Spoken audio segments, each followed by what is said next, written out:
In 1971, the United States didn't fix inflation. It learned how to hide it. Welcome to Wheelixon, where history isn't just remembered, it's used to understand how money, power, and systems quietly break. In August of 1971, something fundamental changed in the American financial system. Most people didn't notice. Markets didn't crash immediately. Life went on. But behind the scenes, the rules of money were rewritten. The United States ended the gold standard. Officially, it was called a temporary suspension. In reality, it was permanent. From that moment forward, the dollar was no longer anchored to anything physical.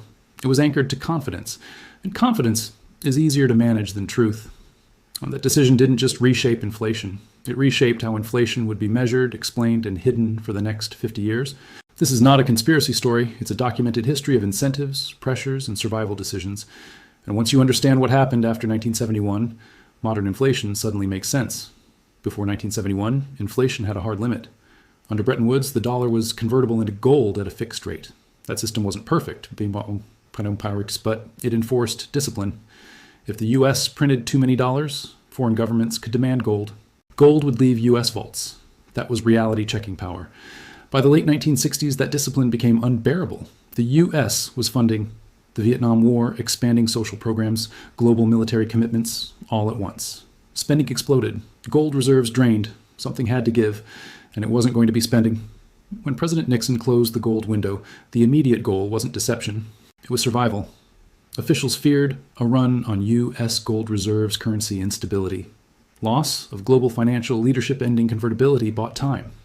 But it also removed the final external constraint on money creation. From that point on, inflation was no longer a monetary failure. It became a narrative problem. The 1970s exposed this reality brutally. Inflation surged, energy prices exploded, wages failed to keep up, public trust eroded. The system responded not just with policy, but with communication strategy. This is where the story becomes important. Early inflation measurements were blunt. They reflected real household costs. Food, energy, housing, transportation. As inflation rose, these numbers became politically dangerous. High inflation meant angry voters, higher interest rates, budget pressure, credibility loss. So the question wasn't, how do we stop inflation immediately? It became, how do we prevent inflation from destabilizing the system? And that's when measurement began to change. Over time, inflation metrics evolved. Not randomly, not accidentally, systematically. Components were adjusted, weightings were changed, substitutions were introduced. If beef became expensive, consumers could switch to chicken.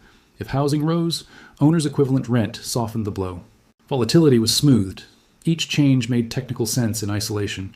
Together, they changed perception. Inflation didn't disappear. It became harder to see. This wasn't about lying. It was about maintaining stability.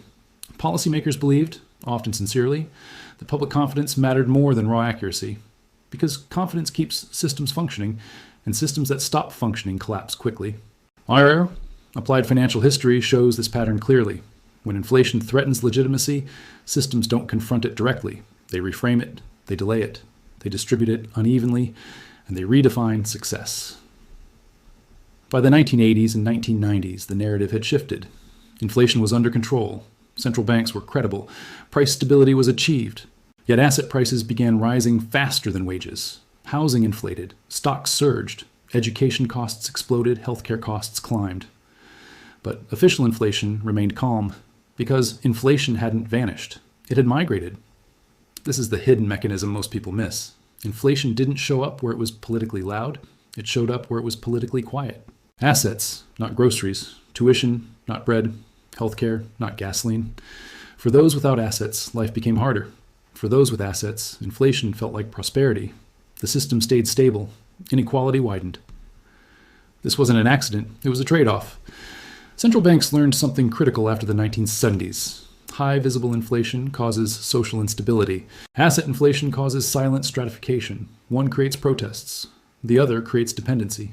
Systems prefer the second. By the early 2000s, inflation management had become a science. Interest rates were adjusted. Liquidity was injected. Crises were contained. The public was told inflation was low. Yet everyday experience felt different. Housing unaffordable. Debt necessary. Savings insufficient. That gap between numbers and reality is not coincidence. It's design. After 2008, this approach intensified. Quantitative easing injected trillions into financial markets. Official inflation stayed modest. Assets soared. Once again, the system chose stability over transparency, and it worked for a while. Then came 2020. Supply chains broke, money creation exploded, inflation resurfaced visibly. Suddenly, the tools designed to hide inflation struggled. Prices rose everywhere, and the system had to respond. Notice what happened next. Inflation wasn't described as structural, it was transitory, then supply-driven, then cooling. Language mattered, because panic is more dangerous than inflation itself. This brings us to the present. The U.S. didn't forget how to fight inflation. It remembered how to manage perception of it. Rate hikes signaled control, data releases emphasized progress, revisions softened narratives. Stability came first, truth followed slowly. Applied financial history teaches a difficult lesson. Inflation is never just an economic phenomenon. It's political, it's social, it's psychological.